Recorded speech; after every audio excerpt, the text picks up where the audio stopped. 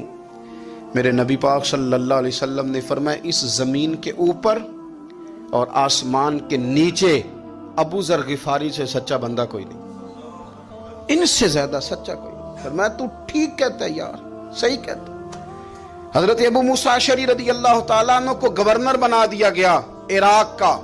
اب حضرت ابو موسیٰ اشعری صحابہ میں ایک بڑے جلیل القدر صحابی ہیں, اور ان کی عظمتیں, رفعتیں, بلندیاں کیا کہنا, بڑی گہری دوستی تھی. لیکن جب وہ گورنر بن گئے نا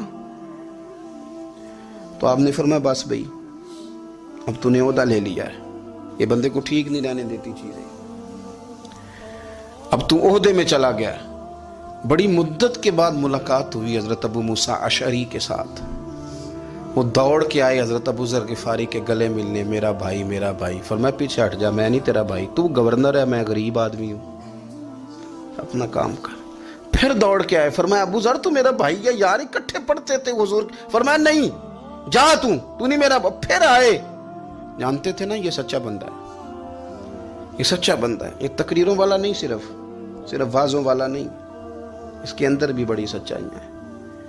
قریب آئے, آ کے کہا یار تو میرا بھائی ہے, میرے سینے لاگ. فرمانے لگے تو تیسری بار آیا ہے, مومن ہے, میں منہ نہیں موڑ سکتا, پر پہلے مجھے بتا گورنر بننے کے بعد تو نے مکان کتنے بنائے, باغ کتنے لگائے, چکیاں کتنی لگائیں, کتنے تو نے چیزیں بنائی ہیں, پہلے بتا.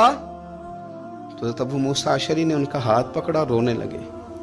کہنے لگے جس محبوب سے تو نے تربیت لی ہے میں بھی انہی کا نوکر ہوں, جن کپڑوں میں میں عراق گیا تھا میرے آج بھی وہی ہیں. یار کیا بات کرتا ہے تو, میرے وہی ہیں. مجھے بتا اگر یہ عہدے خدمت کے ہم نہیں لیں گے تو پھر کیا ظالموں کو دیں گے, غیروں کو دیں گے؟ نہ کر, کچھ نہیں بنایا.